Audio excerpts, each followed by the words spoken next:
E hoje tem especial Memolab. Edson Zaca conversa com Git Leonel, relembrando a gravação do EP Indivíduo Desmanche, gravado no Laboratório de Áudio na Passagem em 2011. Bora rodar? A ponte tá aberta! Bem-vindos à ponte! Bem-vindos à ponte!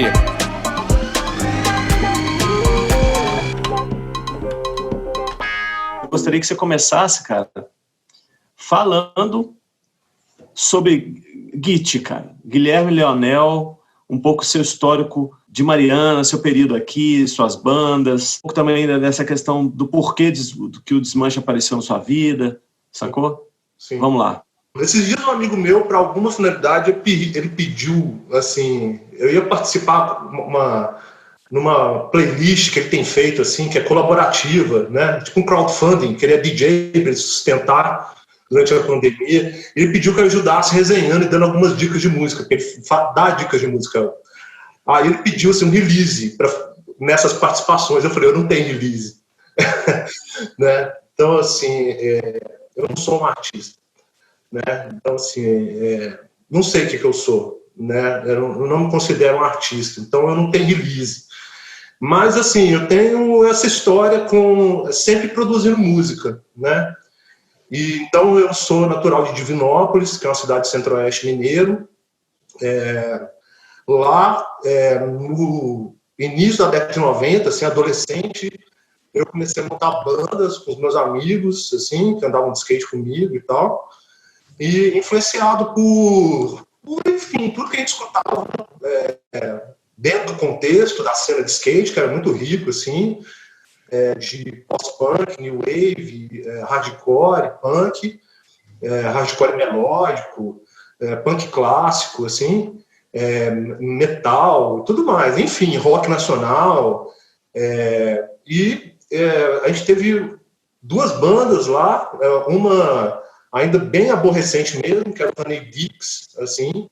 A gente chegou a tocar no Squat com uma famosa banda de rockabilly lá de Divinópolis, que são os Ketchup Boys, e a gente abriu para eles no Squat ali, numa época meio decadente do Squat em Belo Horizonte, mas legal, assisti várias bandas legais lá, bandas que fizeram sucesso, Raimundos, Pato Fu, enfim, a última que eu lembro de assistir era Anarchy Solid Sound, do Espírito Santo. Então a gente chegou a abrir um show pro Ketchup Boys do Squat. Depois Qual que é o nome da banda, da sua banda? Qual o nome? Fala de novo. Honey Dicks. Honey Dicks. Era uma brincadeira bastante hoje chamada assim de talvez machista e talvez misógina, assim, né? Porque a gente se chamava assim, os pica de mel, né? Aquela coisa assim de um ambiente masculino, de banda, assim, né? De adolescente, assim. Entendo perfeitamente. Mas, assim, isso bem no começo, assim, a gente cantava em inglês. Nesse meio tempo eu tive uma sacada daquela virada que as bandas fizeram, que o negócio era cantar em português. Então, eu dei uma sequência para uma banda chamada Pudim. Né? O Pudim foi uma banda, assim, de punk pop, assim, bubblegum, né? Muita influência, assim, de Buzzcocks, mas também... o pessoal achava que a gente era uma espécie de Green Day ali do Centro-Oeste, mas, na verdade, nossa influência era mais Buzzcocks e mais coisas de guitar rock, já fazendo essa virada para coisas de guitar band, de guitar rock, tipo Superchunk, Archies of Love, Pavement, mas tinha que a gente cantava em português e tinha um apelo pop grande, assim, né? Eu lembro até da gente ter a segunda demo do Pudim resenhada no jornal O Tempo, pelo Jefferson Caspa, e ele falava assim, de um certo potencial comercial do Pudim, mas eu tinha horror a pensar aquela coisa toda. Assim, na época, a ideia de ser músico ou ter uma banda era escolar um contrato com uma gravadora, sabe?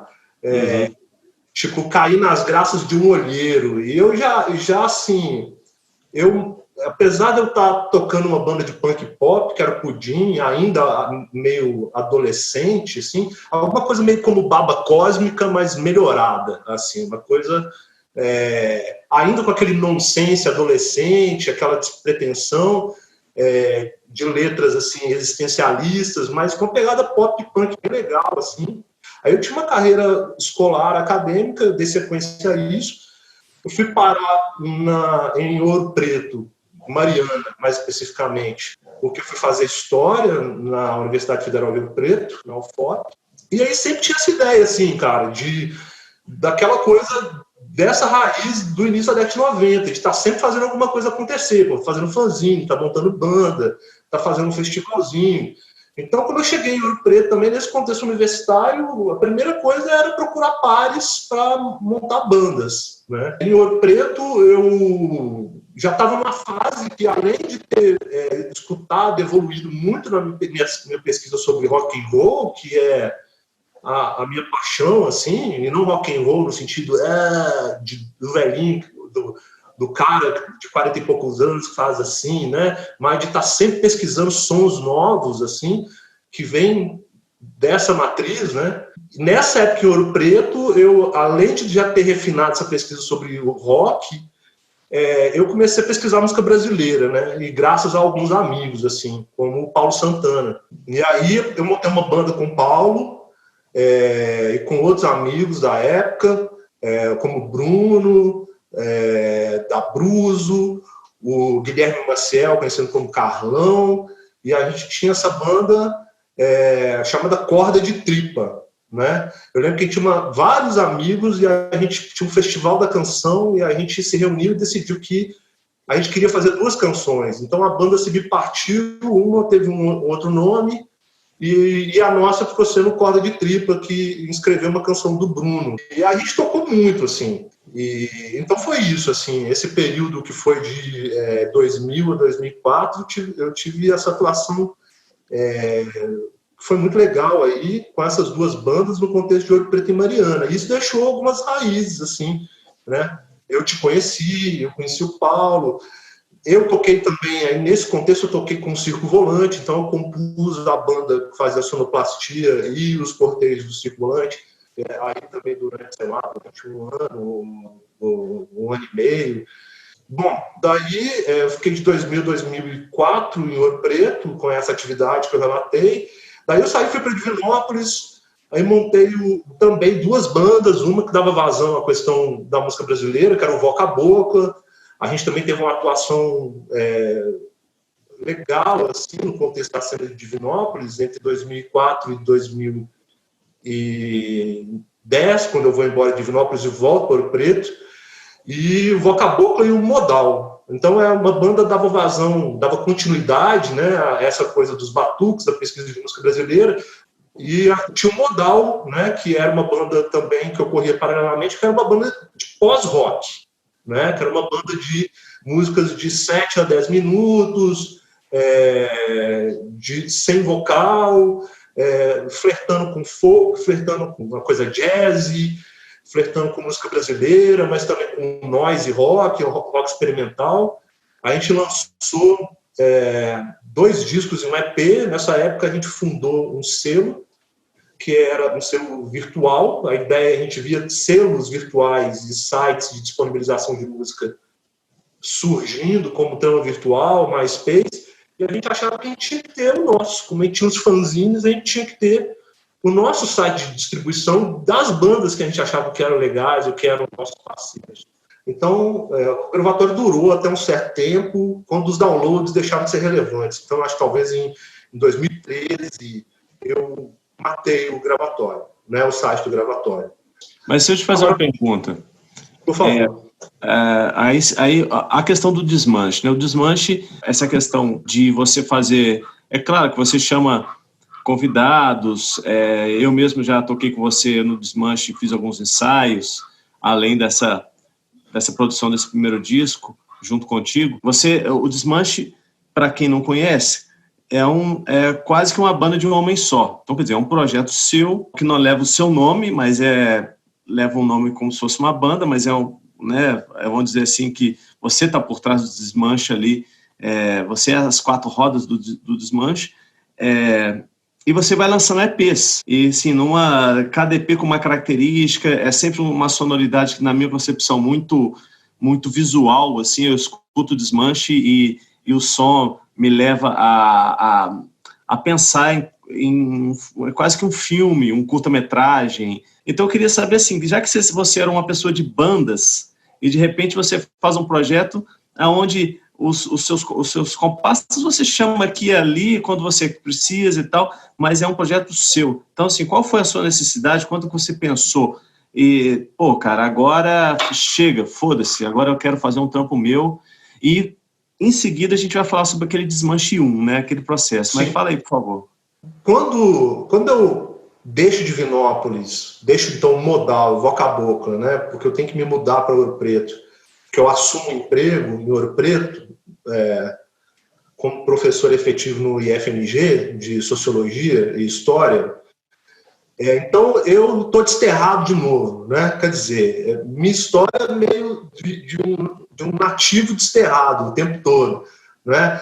De Divinópolis para Belo Horizonte, de Belo Horizonte para Ouro Preto, de Ouro Preto de volta para a cidade de Natal, da cidade de Natal de volta para Ouro Preto, né? Então, fico assim meio... Quer dizer, tem várias cidades natais, nenhuma, né? Então, esse não lugar talvez seja a origem do desmanche. Isso aí entra você, né? Retomar os contatos com você, que existiram à distância durante toda a época do Modal e São Juvenal, mas felizmente agora eu estava no mesmo território geográfico que você, Zaca. E aí isso tem a ver com a produção do primeiro EP do Desmanche, né? O primeiro EP foi possível graças à sua existência, assim, de alguma forma. Né, aí do laboratório da Lunática, desse espaço e de você como engenheiro de som. Né? Quando eu volto, eu tento mobilizar. Então a gente monta uma banda com os velhos amigos da faculdade, mas nós já não somos as mesmas pessoas, a gente se olha e se estranha. Se estranha não só não é no sentido de brigar, mas no sentido de não se reconhecer mais, no sentido de ter que se conhecer de novo, ou de talvez não se trombar mais. Né? Então, e aquelas coisas que já eram recorrentes na história de qualquer pessoa que tem uma banda, né? Elas começam a se gravar, porque as pessoas estão na correria, as pessoas estão trabalhando, as pessoas estão na sua própria onda, com os seus esposos, com suas esposas. E tudo se dificulta no sentido de todos aqueles dilemas que eu falei de quem tem uma banda, que é assim, as pessoas não comparecem ao ensaio, as pessoas dizem que vão e não vão, as pessoas não sabem o que querem, as pessoas não têm um instrumento decente, estou falando qualquer um, sacou? Que faça som, né? Ter o instrumento, elas se comprometem, mas na verdade elas não querem aquilo, né? Ou elas não sabem o que querem, né? É mais legal o companheiro de banda que diz, eu não quero mais isso aqui, tô fora, beleza, né? Porque ele está se posicionando. Então, era foda tocar com um monte de gente que, assim, eu sempre me posicionei, tipo, eu quero fazer o som, né? E eu era sempre o cara que trazia o material, geralmente, né? Eu tive a sorte, em poucas ocasiões, e é o mais legal, né, que é a suruba na música, de ser interlocutor, assim, né, de fazer coisas juntos com os outros, ou de ser coadjuvante na música do outro, né? É mais legal para mim, né, quando isso rola, do que quando eu estou fazendo de forma masturbatória, né? Por exemplo, o Desmanche ele é muito legal quando eu estou cooperando com pessoas, não só ao vivo, mas na produção. Então, nesse contexto de volta a Ouro Preto, eu tento montar algumas bandas com alguns amigos e isso falha, né? E eu falo, porra, eu toco tudo, cara, assim, de forma medíocre, mas eu toco, eu vou gravar meus discos, né? E aí, quem cruzar meu caminho, eu dou ideia e falo, tem um lance ali, eu toco com você toca comigo e tal, e vi isso como uma forma de enriquecer, né? E essas pessoas vão ficando meio que fixas, depende da região que eu vou tocar. Então, sei lá, se eu vou fazer shows aí, eu posso ligar para você. Se eu vou fazer shows em Montes Claros, eu posso ligar para o Maurício. Se eu vou fazer shows em São Paulo, aqui na região de Formiga, eu posso ligar para o Branco ou para o Rodrigo Tucano, né? Então, assim, tem pessoas que são, de certa forma, existe essa fluidez, mas existe também já... uma série de elementos que colaboram comigo, assim, de alguma forma, que às vezes eu posso contar, às vezes eu não posso contar. Mas eu, pessoalmente, não gosto da designação de banda de um homem só. né? Então, assim, o que eu tenho feito eu gravei um EP aí, nesse momento, né, em Ouro Preto e Mariana com Você, 2011, e o nome do EP é Indivíduo Desmanche, ID, né? ID, que é identidade, né? Mas Indivíduo Desmanche, porque era uma espécie de ironia com todos os coletivos que existiam ali naquela época. 2010, 2011, 2012, eu contribuí para isso. Eu toquei ciranda no tambor para esse povo dançar.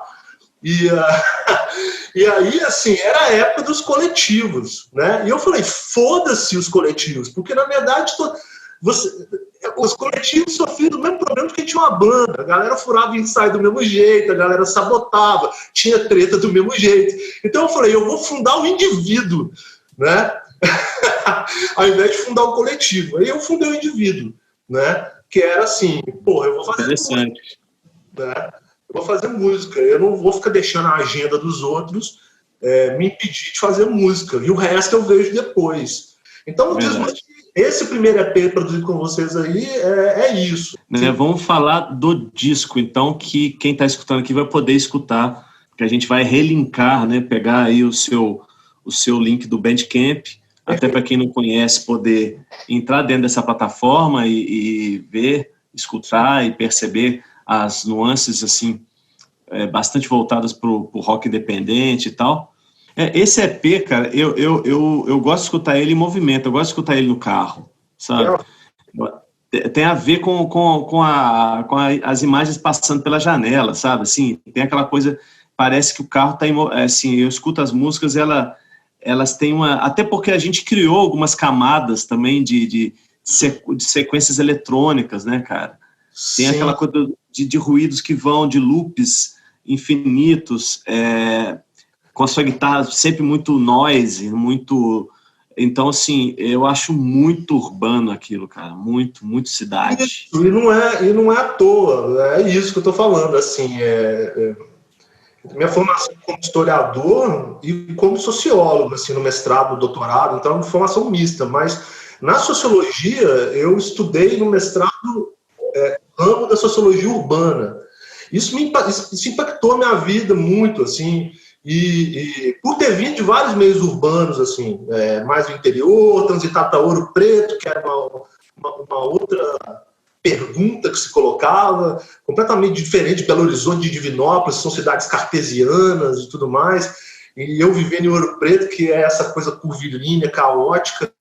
Então, quer dizer, toda essa questão desses contextos urbanos, dessas paisagens, assim, desse trânsito nesses espaços, né, isso começou a vir para mim através de música, assim. Principalmente nesse momento desse primeiro EP, que eu ainda estou nessa fase ainda mais pós-rock, proveniente do modal, né? Acho que o Desmanche ele vai fazendo uma guinada mais garage, assim, um pouco, mais pós-punk, né? Mas ainda segurando essa parte das texturas, né? Então, mas voltando ao EP, então, ele tem isso, cara, ele tem essa coisa de meio trilha sonora, cinematográfica mesmo, como uma trilha, né? Mas, assim, eu estava muito pirado em Animal Collective, que já era uma outra onda nessa época, assim, já não é pós-rock, é um coletivo super criativo, assim, de música eletrônica com folk, mas, assim, eu queria elementos de Bjork, então eu lembro de sentar com você e falar, vamos tirar um grave como os graves de apito de navio que tem no disco da Bjork, e também umas coisas assim, daquelas texturas de sintetizador do Radiohead também, umas coisas bem estranhas e presentes, assim. Eu acho que a gente demorou um pouquinho, não foi, cara? Esse processo, não foi, eu acho que foi assim, foi mais de mês, eu acho, não foi? Foi mais de mês, sim. E assim, a gente gravou umas baterias no SESI, porque eu mesmo gravei as baterias, eu estava começando a tocar a bateria de novo, porque eu não sou baterista, eu não sou guitarrista, eu não sou nada, mas eu estava começando o domínio que eu tenho de bateria nessa época. Então assim, fica uma música, veio da gravação que a gente tinha começado com uma banda anterior. Então o Rodrigo batera daí grava a bateria de, se eu não me engano, de As Aventuras de Georg Simmel. É verdade, cara. A matéria é dele. Então ali, lógico, tem uma matéria muito mais legal, né, do que as que eu podia tocar. E eu toco bateria nas duas outras, mas é assim, é o meu reencontro com esse instrumento que eu tocava nos ensaios, assim, às vezes revezando com os amigos, mas aí que eu passo a dominar depois dentro do Desmanche, porque na maioria dos EPs eu tenho gravado as baterias, exceto agora com o Rodrigo Saldanha, que gravou nos 2 últimos a bateria. Então, assim, talvez já adiantando, né, eu acho que é um argumento que tem que estar presente aqui.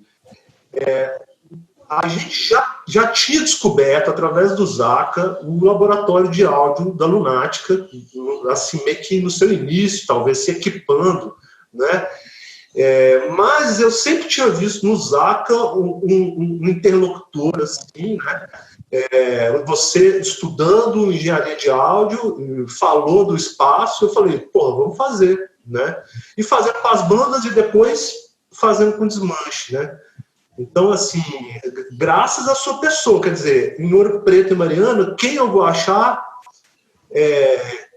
que entende essa linguagem que eu estou propondo, né? Porque durou mais de mês, porque também, cara, era assim, é uma sessão espírita, o Desmanche é um processo kardecista, não que eu seja, sabe? Entendo, eu sem sou dúvida. Mas o Desmanche é um processo kardecista, assim, no sentido de que eu recebo a música. Então, assim, o que se presenciou gravando eram sessões espíritas de mim mesmo, né? Que a música baixava, eu fazia e você registrava. É o que eu faço hoje sozinho em casa, produzindo em casa. Então, o processo era assim, porque a música estava sendo criada em tempo real ao mesmo tempo que ela estava sendo gravada. E você foi, de certa forma, talvez colaborador do Desmanche, não só no sentido, né? O Zaca foi colaborador do Desmanche, não só no sentido da gravação e da mixagem, mas no sentido de quem está editando, escolhendo os takes e captando aquele momento, fotografando, fazendo aquelas fotografias, ajuda a escolher também quais as fotografias que vão montar o frame do filme e tudo mais, né? Eu acredito que o Desmanche, Indivíduo Desmanche, volume 1, ele tem a sua produção, né, com a minha engenharia, vamos dizer assim, né? E é claro, eu acabei também criando algumas coisas, principalmente da parte eletrônica. Eu lembro que eu te apresentei o Reason, né? A gente criou brincamos muito com as possibilidades do Reason, esse software que eu utilizo até hoje. E eu acho que talvez eu escutei toda a obra do Desmanche. Eu acho que talvez esse primeiro seja o que tem mais de música eletrônica, não é, cara? Talvez? Sim, é sim, cara. Até pela minha dificuldade de trabalhar com esses elementos. Hoje em dia eu tenho, por exemplo, sintetizadores, né? Um sintetizador, na verdade, no singular, né? Mas já é um sentido de trabalhar com música eletrônica num processo analógico, né? Então, aquela coisa mais early Kraftwerk, né? Início do Kraftwerk, né? Claro. É um teclado Casio de R$250, tipo da Sant, que as teclas acendem de um lado com seus pedais de guitarra todos, e do outro lado esse sintetizador legal da Korg, analógico, que você comprou para poder programar e pirar, né? E aí o Loop Station, às vezes. E, então, assim, quer dizer, o processo hoje, ele elimina totalmente o computador, né? Então ele sai do Tascam e quando ele entra no computador ele já é um WAV ou um MP3. Mas nessa época eu ainda estava produzindo com outro, quer dizer, né? Eu não tinha ainda essas ferramentas. Eu sabia gravar no computador, no Modal a gente fez também produção lo-fi e tudo mais, mas eu passava tanto tempo isso é importante, eu passava tanto tempo no computador trabalhando que eu não queria sentar no computador e fazer música. Mas do caralho, cara, muito obrigado pelas palavras, obrigado pela você ter aí, né, nos cedido um tempo para conversar com a gente. Eu sei que você é uma pessoa você prefere falar com o som, né, mas ao mesmo tempo o papo foi do caralho. A gente vai divulgar tanto o som do Desmanche quanto a sua pessoa como um músico não artista, um não músico professor de história, para mim você é realmente um artista no sentido nato, né, da palavra, que você não consegue, talvez você tente até fugir, mas eu acho difícil, você é um cara muito inspirado, então, só que tenho a te agradecer, cara, espero que a gente poder fazer um som novamente. Obrigado demais pela oportunidade, cara. Esse EP foi uma viagem, né? Uma puta paciência da sua parte, assim. Eu lembro de estar tendo ataques de pânico na época, assim. E de eu chegar aí nesse lugar aí, que eu imagino que você está sentado, né, cara? E sentar assim para ver as coisas no computador, assim, aquele monte de camada de mixagem, e você falar assim, ih, o Gui está menstruado hoje. Mano, você também foi escola para mim, rapaz. Foi essa questão, assim, eu tento fazer muito isso aqui, porque é muito mais comum do que você pode imaginar. Os artistas chegarem, até por causa dessa questão da inspiração, de ser artista, né? O artista é um ser, em ebulição, né, cara? O tempo todo o cara tá respirando aquilo e gera pânico. E é tão comum eu ver, cara, isso acontecer, que hoje em dia eu poderia fazer um estudo sobre isso, assim, psicológico, porque é muito comum, é meio padrão, assim, aí do nada o cara tá ali gravando a voz e aí, pá, desce o pânico no cara. Calma, meu amigo, calma, vem cá, leva o cara lá fora, porque aqui dá pra ver o Pico Tacolomi lá, né? Ele dá uma volta e tal, e você, eu acho que nesse ponto, naquele período, você foi um bom treino para mim, assim, ficar tranquilo. E eu estava adorando fazer, né? Então, tudo se encaixou e a nossa amizade vai continuar para sempre. Você foi muito importante. Você foi muito importante. Tanto para esse EP, quanto para essa questão de saber que eu poderia fazer sozinho. Não com a excelência de um profissionalismo, porque a estética que eu pretendo não exige, né? Eu não transito no mundo do mainstream, eu não transito no mundo do profissional, né? Do som profissional. Essas coisas não importam para mim. Eu não estou dizendo que elas não são importantes em um outro contexto, né? Mas elas para mim, elas são, no meu contexto, elas são quase que deméritos, né? Então, assim, talvez quanto menos profissional, menos que, né, no sentido de uma certa uniformização, né, às vezes até pasteurização da sonoridade que o mercado pede, melhor, né? Então, mas foi fundamental, né, te observar trabalhando, né, e entender também como uma produtora funciona, a Lunática funciona. Eu já tinha uma experiência lá com o gravatório, né, com as produções que a gente podia fazer desde moleque, né? Começa com fanzine e vai por aí. Mas de ver um engenheiro de som trabalhando, de ver uma produtora trabalhando, de ter a oportunidade de estar num estúdio desse que era 10 minutos da minha casa, né? Então, demais, eu agradeço muito o interesse de vocês, né? Você e a Bia, o tempo de vocês também. E é isso, cara. Sim. E a gente vai conversando, irmão, fazendo som e acompanhando uma carreira do outro.